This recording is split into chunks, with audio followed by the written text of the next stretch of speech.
when my grandson whispered, "Grandma, they're going to sell your house tonight." I didn't gasp. I didn't even blink. I just smiled and handed him the other set of keys. The truth is, I'd known something was wrong for weeks. Before I tell you what happened next, make sure to subscribe and comment below if you believe that sometimes silence is the loudest revenge.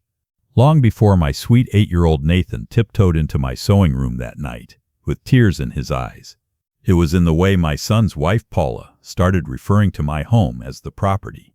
It was in the way my son Daniel avoided my gaze at dinner when the topic of finances came up.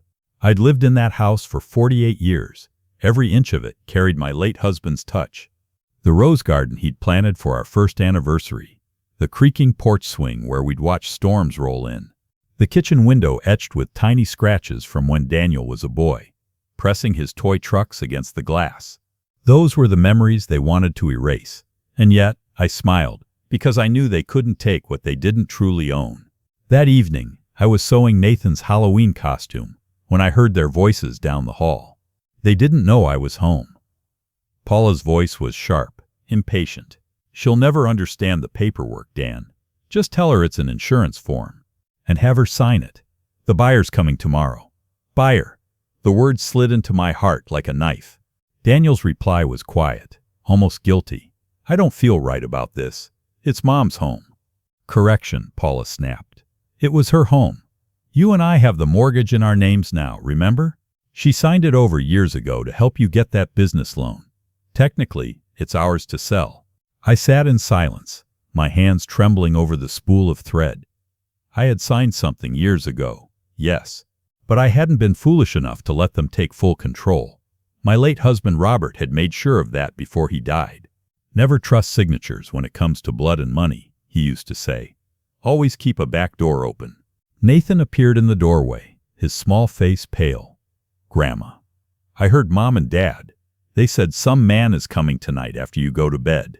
He's going to bring papers. They said you wouldn't understand." I looked into those frightened eyes, and the storm that had been building inside me went calm. I reached into the drawer of my sewing table and pulled out a small weathered key ring, 2 silver keys gleaming under the lamplight. One for the front gate, one for the lockbox buried beneath the rose bushes. I pressed them into Nathan's hand. "You keep these safe for Grandma, all right? Tonight, when your parents think I'm asleep, we'll go on a little trip." He blinked. "Where, Grandma?" "Somewhere quiet," I said softly. "Somewhere they'll never find what they're looking for." That night, while the house creaked with the whispers of plans being made against me, I packed my old leather bag, my husband's documents. When Daniel's car headlights flashed across the living room curtains, signaling their meeting with the so-called buyer, the house deed, the second will, sealed and notarized years ago, I turned off my lamp and whispered to Nathan, "Time to go, sweetheart." We slipped out the back door and into the night, my heart steady, my purpose clear, because this time I wasn't the confused old woman they thought I was. Nathan's small hand clutched mine as we slipped into the garden, the moonlight washing the roses in silver. Behind us, laughter echoed faintly through the kitchen window, Paula's shrill, wine-drenched giggle slicing through the night. I'd heard that laugh enough times to know it always preceded cruelty.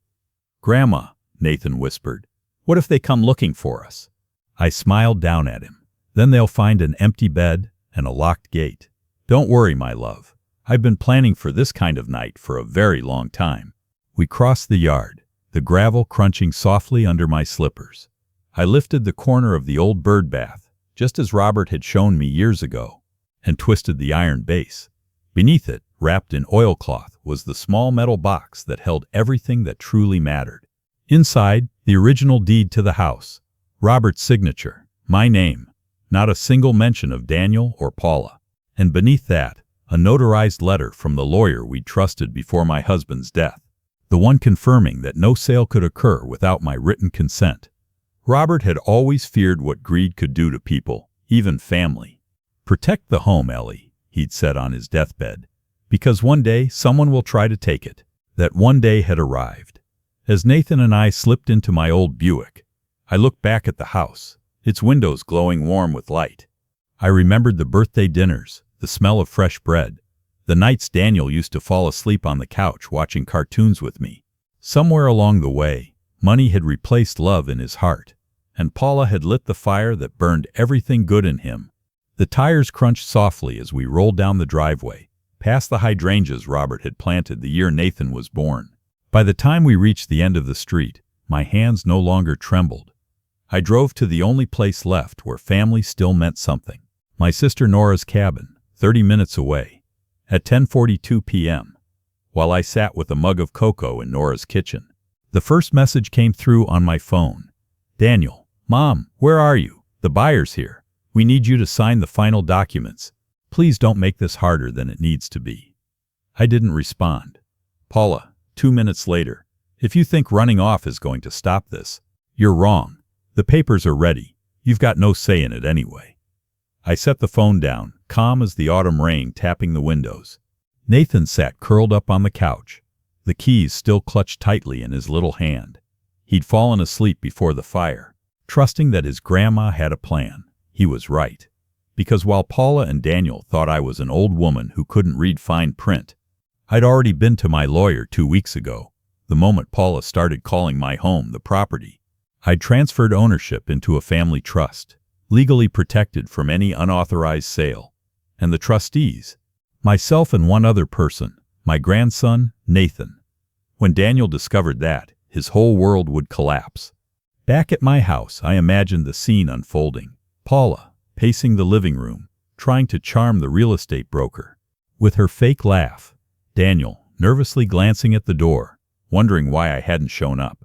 The buyer, a slick man in a gray suit, tapping his pen impatiently against the folder of documents that would soon become meaningless. What's taking her so long? Paula would snap. She probably fell asleep, Daniel would mumble, trying to call me again. And then, when the buyer demanded my signature, when Daniel tried to show him the transferred title, that's when the truth would dawn. No valid document, no authorization, no sale. Because the deed, the real one, was in a tin box under Nora's kitchen table. And by the time the buyer realized he'd been wasting his night, the locks would have already been changed. I'd called my neighbor Charlie, a retired locksmith, before we left. He owed Robert a favor from decades ago. By morning, the house would be secured with brand new locks, and only 2 people would hold the keys.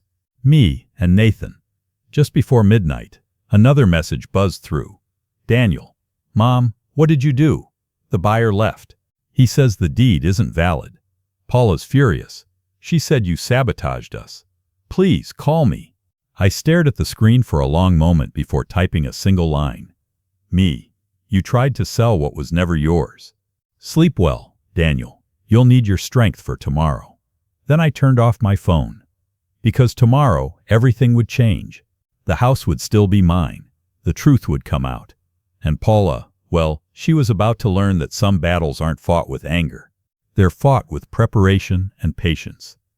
The morning broke with the faint smell of rain and the low hum of tires rolling through puddles. Nora's cabin always had that comforting stillness. Coffee brewing. Birds somewhere in the distance. The world still half asleep. Nathan stirred on the couch, the keys clinking in his little fist as he blinked up at me. Grandma, he mumbled, rubbing his eyes. Did they find out? I smiled gently. Oh, sweetheart, they're finding out right now. I poured myself a cup of coffee and opened my phone.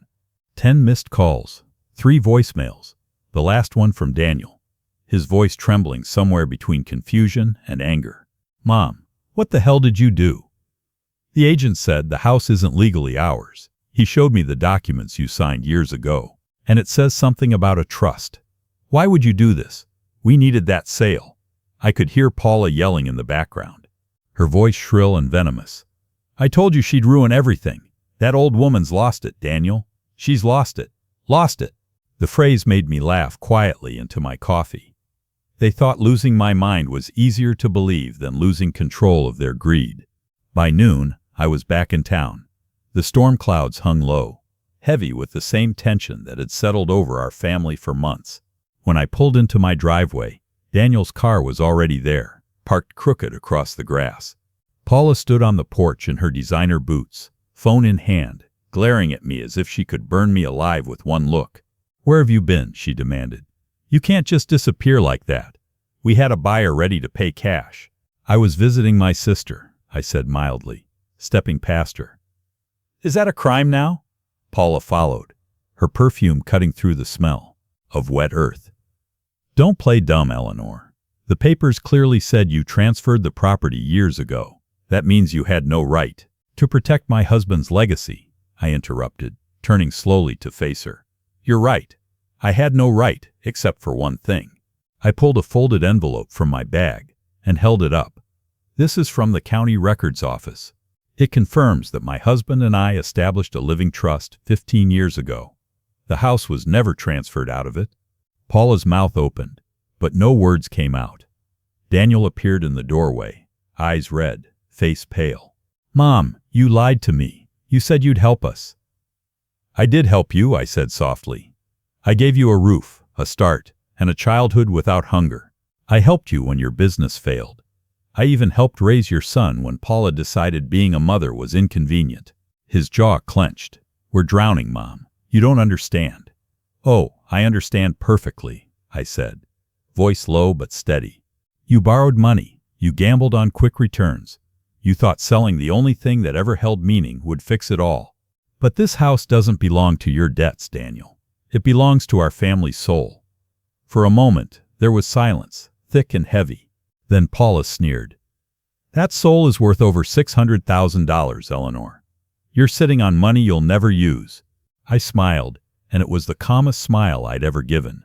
You're right, Paula. I'll never use it. But Nathan will. Paula's eyes widened. What? I walked to the kitchen table and set down another envelope. This is the updated trust. As of yesterday, Nathan is the secondary beneficiary. When I'm gone, the house becomes his. Not yours. Not Daniel's. His. Daniel's breath caught. Mom, you can't just. I already did, I said. The papers were notarized before you even made your deal. The clock ticked loudly in the silence that followed.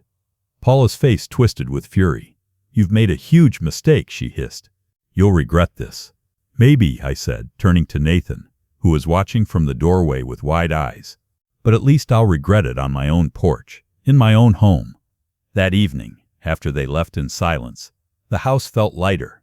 The storm had passed, and the sunset spilled through the windows like forgiveness. Nathan sat beside me on the couch, tracing the carvings on the old coffee table Robert had built decades ago. Grandma, he said softly, why didn't you yell at them? I looked at him for a long moment before answering. Because people who lie to themselves will never hear the truth shouted at them, sweetheart. You have to let time do the talking. He nodded, thoughtful in that way children sometimes are. So, we're safe now? Yes, I said, smiling faintly. We're safe, and someday, when you're older, you'll understand why the second set of keys mattered. But as the sun sank and the crickets began to sing, I couldn't shake the feeling that Paula wasn't done. People like her never stop when they lose money. They only plot harder, and the next move she'd make would prove that the battle for this house wasn't over yet. For the next 2 days, the house felt like it was holding its breath. Daniel didn't call. Paula didn't show up. Even the neighborhood dogs seemed quieter. But I knew that silence too well. It was the kind that came before a storm. The kind that smells like gasoline and bad decisions. I kissed his forehead, whispered, "Remember what I said, sweetheart.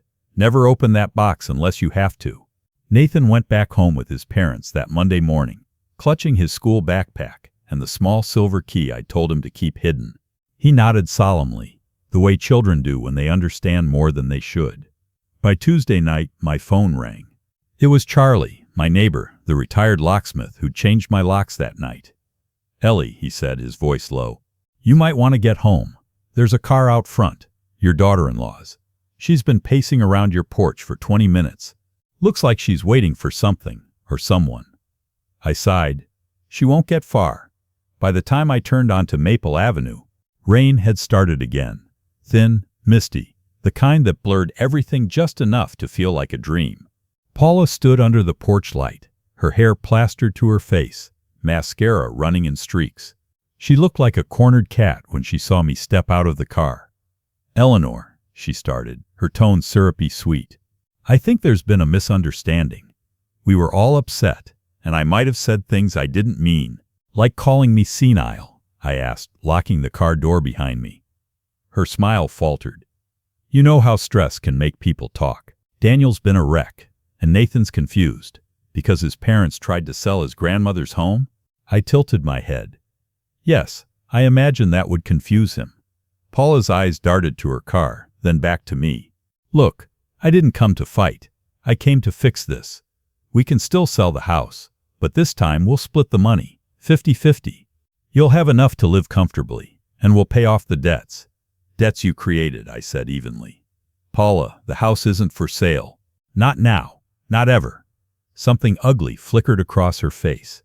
Something I'd only ever seen in people who thought they were losing control. You think you're clever, don't you? She hissed. But you can't protect that place forever. One day, you'll die, and it'll all go to us anyway. I smiled slowly. You're half right. Her brows furrowed. What's that supposed to mean? It means that one day I'll die, I said, stepping closer. But you won't get a single splinter of this house. Not one. Paula blinked. Nathan? I nodded. He's the only one who ever treated me like family. That house belongs to him now. For a moment, I thought she might slap me. Her mouth opened, but no sound came. Then, with a trembling laugh that didn't reach her eyes, she said, You'll regret this, Eleanor. And she left. That night, I couldn't sleep. The rain tapped against the windows. The old pipes groaned softly. And every noise in the dark made my mind replay Paula's words. You'll regret this. The next morning, I found out what she meant. The mailbox was stuffed with letters, bank notices, property reassessment documents, and one official-looking envelope. Inside was a claim of ownership transfer. Paula had tried to forge my signature on new sale documents and file them with the county. She'd even used the old photocopy of my ID she'd once taken for insurance paperwork. But what she didn't know was that I'd already anticipated that move. 3 weeks earlier, before any of this began, I'd reported that photocopy stolen and invalidated. I'd even asked the county office to flag my property for fraud alerts. So when Paula's forged documents hit their desk, they went straight to the sheriff's department. By noon, I had 2 officers sitting at my kitchen table, sipping my sweet tea while I told them the whole story. Every detail, every whisper, every document. They left with copies of everything, and by that evening, Paula's shiny SUV was parked outside, her lawyer's office, her face pale behind the glass. That night, the phone rang again. Mom. Daniel's voice was small, broken. She's being questioned. They said it's fraud. I didn't know she was going to do that, I swear. I believe you, I said softly. But you knew she was capable of it. You just didn't want to see it. He didn't answer for a long time. Then, quietly, I've lost everything, haven't I? Not everything, I said. You still have a son who loves you. Maybe you should start there. There was a choked sound. Half sob, half relief. Can I come over tomorrow to talk? Of course, Daniel, I whispered. The door's always open. Just knock first. The next morning, Nathan came running through the front gate, breathless, clutching that second set of keys. Grandma, Dad said you're okay. And Mom's not mad anymore. I smiled. No, she's not mad. Just quiet. He climbed onto my lap, still holding the keys. So, do we still need these? I looked at the little silver pieces glinting in his palm. Keep them anyway, sweetheart. They're more than keys. They're a reminder. Of what? That sometimes, I said softly, the smartest thing you can do is not fight with fire, but with foresight. The roses outside were in bloom again by summer. The porch swing creaked, just like it did when Robert was still alive. And as I sat there watching Nathan chase fireflies across the yard, I realized something. I hadn't just saved a house. I'd saved the lesson that love can't be bought, and that trust, once broken, never truly returns. Never underestimate the quiet ones. The world calls it weakness, but in silence we prepare. And when the storm comes, we're the ones still standing. The years after that storm passed quietly, at least on the surface. If you believe family isn't about blood, but about loyalty, hit subscribe, share this story, and tell us in the comments. Would you forgive them, or would you hand them the other set of keys? But beneath every calm lake, there are ripples that never stop moving. Ours came in the form of forgiveness, slow, uneven, but real. Paula avoided me for nearly 6 months after the fraud investigation. Her lawyer managed to keep her out of jail, but the cost was her reputation. Her friends, the same ones who once bragged about her smart investments, stopped calling. The local realtors whispered when she entered a room. Even the PTA she chaired at Nathan's school quietly voted her out. She moved through town with that same tight smile she'd always worn. Only now it trembled around the edges. Daniel, on the other hand, started showing up every Sunday, sometimes with groceries, sometimes with nothing but silence. The first few visits were awkward, two people orbiting around an invisible wound, but he kept coming. He'd mow the lawn, fix the loose shutters, replace the old light fixtures without me asking. And when Nathan tagged along, the air in the house softened, as if the walls themselves remembered what family used to feel like. One Sunday evening, as the sun melted into the horizon, Daniel stood at the porch railing, staring out at the roses his father had planted. He hadn't said a word for nearly 10 minutes. Finally, he turned to me, eyes red-rimmed but steady. "Mom, I don't know how I became someone you had to protect yourself from." I set down my teacup, the porcelain clinking softly against the saucer. "You were scared," I said. "People do desperate things when they're scared." I let her convince me that I was doing the right thing. He admitted, selling the house, getting money. I thought it'd fix everything. But all I did was break what mattered most. I smiled faintly. "The good news about broken things, Daniel, is that sometimes they can be mended, just not the same way they were before." He nodded slowly. "I know." Then, after a pause, "Paula's leaving." I didn't say I was surprised. I wasn't. Greed and shame rarely stay married for long. "She wants to move back to her sisters in Phoenix," Daniel continued. "She said she needs to find herself." I chuckled softly. "Tell her to bring a map. She's been lost for years." That earned a small laugh from him. The first genuine one I'd heard in months. After Paula left, things began to shift. Nathan spent weekends at my house again, helping me with the garden. He'd grown taller, older somehow, but he still kept those silver keys on his keychain. "Just in case," he'd say with a grin. One afternoon he asked, "Grandma, do you ever miss them? You know, before?" I thought about that. The dinners, the birthdays, the laughter that used to echo through these walls before it all turned sour. "Yes," I said finally, "but missing what was doesn't mean I want it back. Some memories are meant to stay where they belong, in the past." He nodded, wiser than his years. "Dad says he wants to buy back his part in the trust one day, so we can all live here together again." I looked at him, really looked at him, and saw Robert's smile, Daniel's eyes, and something entirely his own, hope. "Maybe one day," I said softly, "when he's earned it." The seasons turned. The house remained. Not because of bricks and beams, but because of lessons written not in ink, but in love and loss. Daniel started his own carpentry business, small but honest work.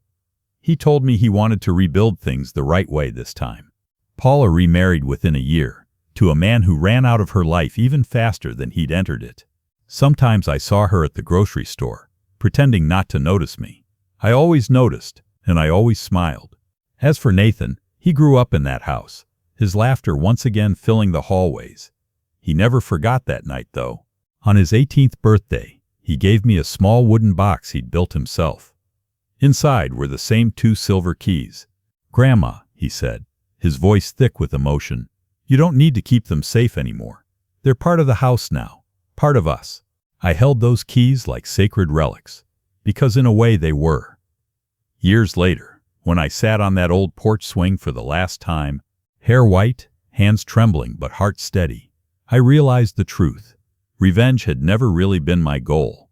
Justice wasn't even the sweetest part of the story. It was redemption. Because in saving the house, I hadn't just protected a place. I'd reminded my family who they were before greed and pride made them forget.